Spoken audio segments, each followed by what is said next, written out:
Township గా ఉండి మీ పిల్లలు ఎక్కడికి పోకుండా ఇక్కడే ఉద్యోగాలు వచ్చే పరిస్థితి వస్తుంది. అది మా కళ, అదే మా ఆలోచన. అది చెయ్యకుండా 4 ఏళ్లుగా మీరు చూస్తే ఎక్కడ చూసినా సంక్షేమం అంటాడు. నేను అడుగుతున్నా మిమ్మల్ని అందరినీ, సంక్షేమంలో 100 కార్యక్రమాలు ఇచ్చా. అన్నా క్యాంటీన్ ఉందా తమ్ముళ్ళు అని అడుగుతున్నా. ఈరోజు చంద్రన్న బీమా ఉందా అని అడుగుతున్నా. పండుగ కానుకలు ఉన్నాయని అడుగుతున్నా. విదేశ విద్య ఉందని అడుగుతున్నా. రంజాన్ తోఫా ఉందని అడుగుతున్నా. అన్ని కార్యక్రమాలు ఆ రోజు ఇస్తే అన్ని రద్దు చేసి ఈరోజు నవరత్నాలని నవ మోసాలు చేసే పరిస్థితికి వచ్చాడు. అవి నవరత్నాలు కాదు, నకిలీ రత్నాలు. నేను అడుగుతున్నా ఈ ముఖ్యమంత్రిని, మడమ తిప్పను మాట తప్పనని మాట్లాడతాడు.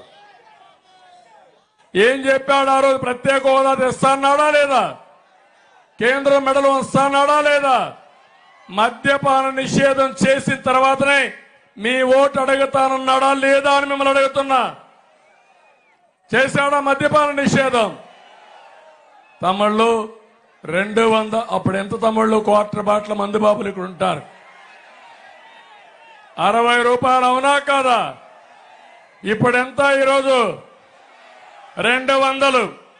పెరిగిన ధర ఎంత? 140 రూపాయలు అవునా కాదా? ఎవరికి పోయింది ఆ డబ్బులు? బ్రాండీ షాప్ లో ఆన్లైన్ పేమెంట్స్ ఉన్నాయా? ఉన్నాయా అని అడుగుతున్నా. మీ ఊర్లో తోపుడు బండి ఉంది. తోపుడు బండి దగ్గర పెట్టి చిల్లరిస్తే వాళ్ళు తీసుకోకుండా స్వాపింగ్ చేయమంటారు ఫోన్లో. అవునా కాదా అని అడుగుతున్నా. అంటే ఈ ముఖ్యమంత్రి అవినీతికి పాల్పడి మీరు తాగే మద్యంలో కూడా మీ ద్వారా రక్తాన్ని తాగే దుర్మార్గుడు ఈ జగన్మోహన్ రెడ్డి. సైకో జగన్, జే గన్ రెడ్డి అని చెప్పి నేను మీకు తెలియజేస్తున్నా. ఈరోజు ఇక్కడ కృష్ణా నది ఉంది. మీకు ఇసుక దొరుకుతా ఉందా అని మిమ్మల్ని అడుగుతున్నా. ఒకప్పుడు ట్రాక్టర్ 1000 రూపాయలు. ఈరోజు ఎంత ట్రాక్టర్? సిమెంట్ ధర పెరిగిందా లేదా? స్టీల్ ధర పెరిగిందా లేదా? 40 లక్షల మంది భవన నిర్మాణ కార్మికులు దెబ్బతినే పరిస్థితికి వచ్చారు.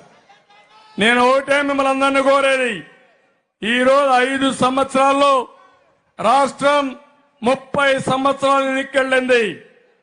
అందుకే మేము పొత్తు పెట్టుకున్నాం. జీతాలు కూడా ఇవ్వలేని పరిస్థితి. ఇక్కడ ఉద్యోగస్తులు ఉన్నారు, మా పోలీసులు ఉన్నారు.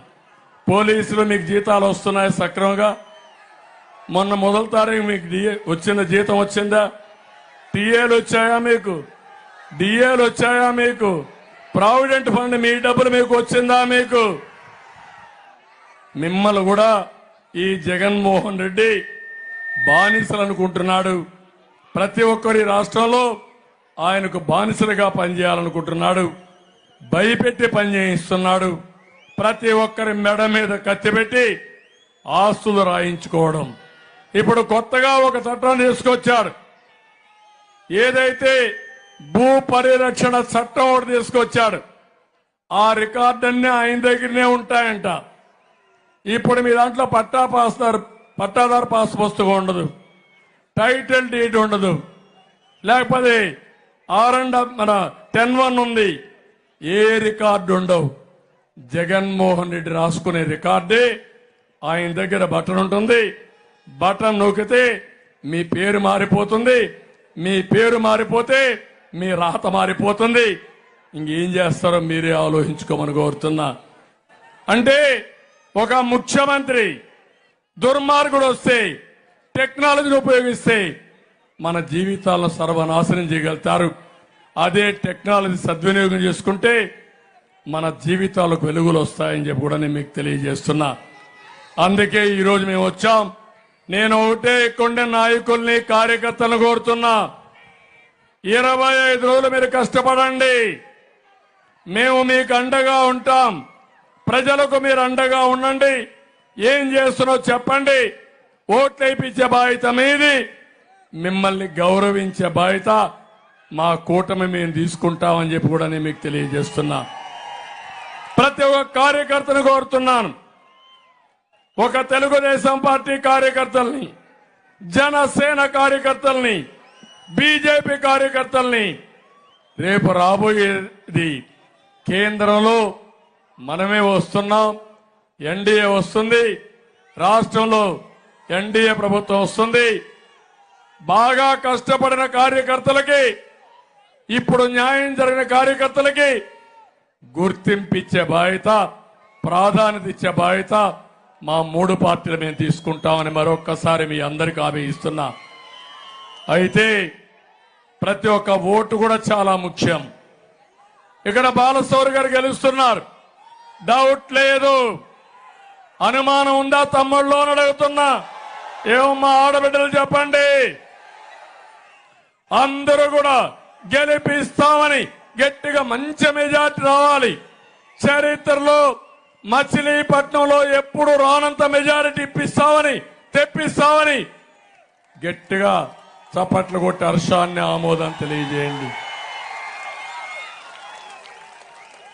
మేమందుకే కేంద్రం ఎన్నికల మేనిఫెస్టో తెచ్చింది, మేము కూడా ఒక ఎన్నికల మేనిఫెస్టో ఇచ్చాం. సూపర్ 6 అన్నాం. పవన్ కళ్యాణ్ గారు అన్నారు 6 కాదు ఇంకా 2-3 ఉన్నాయి, 10 వరకు వెళదామంటే చేద్దామని మేము ఒక అవగాహనకు వచ్చాం. అందులో కూడా మా ఆడబిడ్డలకు హామీ ఇస్తున్నా. ఈరోజు ఆడబిడ్డ నిధి ఒక్కొక్కరికి 1500 నెలకు మీ అకౌంట్లో వేసే బాధ్యత మాదని మా ఆడబిడ్డలందరికీ హామీ ఇస్తున్నా. ఎంతమంది ఆడబిడ్డలుంటే అంతమందికి 1500 ఇస్తాం. 18 సంవత్సరాలు పైబడిన ప్రతి ఒక్కరికి మళ్ళా పింఛన్ వచ్చే వరకు మీకు 1500 రూపాయలు ఇస్తాం.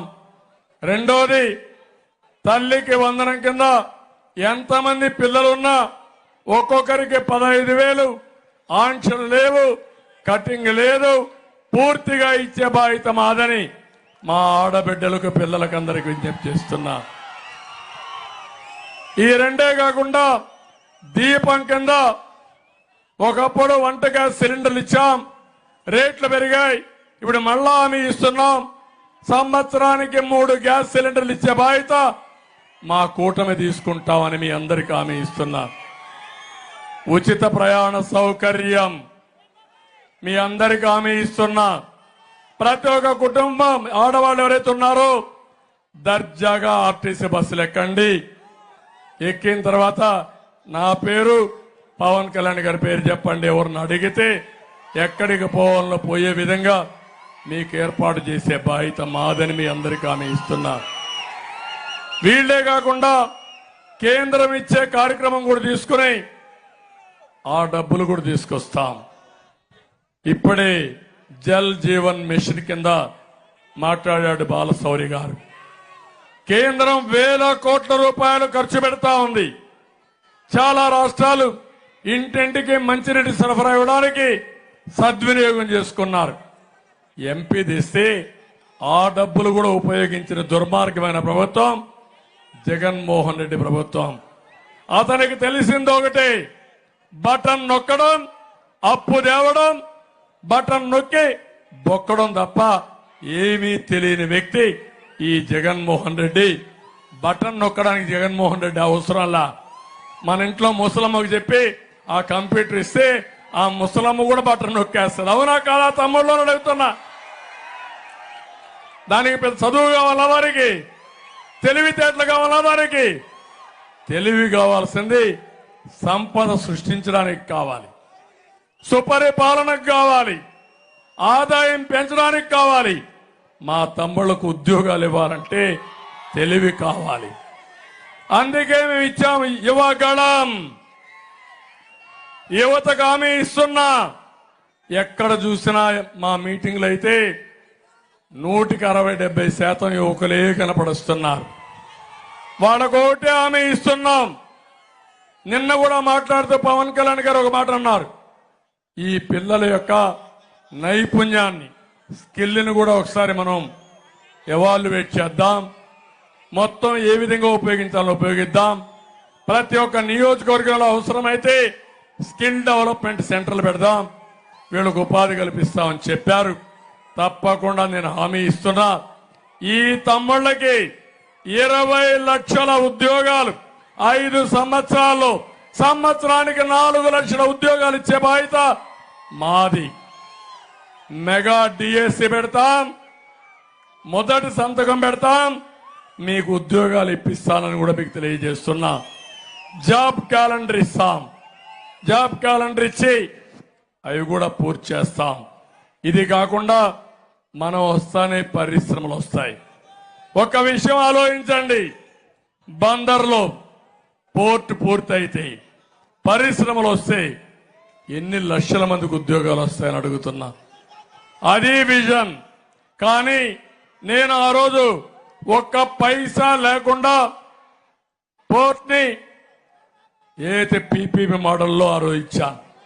దుర్మార్గుడు వచ్చే డబ్బుల కోసం దాన్ని మార్చి ప్రభుత్వం అప్పు చేసి ఈపీసీ మోడల్ అని తీసుకొచ్చి ఈరోజు ప్రైవేటైజ్ చేసి ఆ వర్కుల్లో డబ్బులు కొట్టేసిన దుర్మార్గుడు ఈ జగన్మోహన్ రెడ్డి అని చెప్పి కూడా నేను మీకు తెలియజేస్తున్నా. అందుకని ఈరోజు మీరందరూ ఆలోచించాలి, ఏ విధానమైనా మీకు మేలు జరగాలి. అలాంటి జరగలేదు. అందుకే ఇంకొక మాట కూడా చెప్తున్నాను, యువతకి నెలకు 3,000 రూపాయలు నిరుద్యోగ భృతి ఇచ్చే బాధ్యత మాదని మీ అందరికీ హామీ ఇస్తున్నా. ఇదే కాదు, పెడల్లో మీరు కూర్చొని ప్రపంచం మొత్తం పనిచేసే విధంగా వర్క్ ఫ్రం హోమ్ తీసుకొస్తాం, ఇండస్ట్రీ తీసుకొస్తాం, ప్రతి ఒక్కరికి ఉద్యోగాలు ఇప్పించే బాధ్యత మేము తీసుకుంటామని చెప్పి కూడా నేను మీకు తెలియజేస్తున్నా. ఇంటింటికి మంచినీళ్లే కాకుండా ప్రతి ఒక్కరికి 4,000 రూపాయలు పింఛన్ ఇస్తాం. పింఛన్ కూడా ఏప్రిల్ నుంచే ఇస్తాం. మేము అధికారానికి వచ్చే జూన్ నెలలో వస్తాం, జూలై నెలలో ఇవ్వాలి. పెద్దవాళ్ళ కష్టం చూశాను, జగన్మోహన్ రెడ్డి శవ రాజకీయాలు చూశాం. అందుకే అనౌన్స్ చేశాం, ప్రతి ఒక్కరికి ఏప్రిల్ నుంచి పింఛను 4,000 ఇచ్చే బాధ్యత మాదని మరొక్కసారి మీ అందరికీ హామీ ఇస్తున్నా. బీసీలకి 50 సంవత్సరాలకి పింఛన్లు ఇచ్చే విధానం కూడా తీసుకొస్తాం. ఎక్కడికక్కడ ఇవన్నీ చేసి మిమ్మల్ని ఏ విధంగా పైకి తీసుకుపోవాలో, ఆర్థికంగా పైకి తీసుకురావాలో తీసుకొస్తామని చెప్పి కూడా నేను మీకు తెలియజేస్తున్నా. ఇప్పుడే ఇక్కడ జోగి విషయం మాట్లాడారు. ఎందుకంటే ఓసారి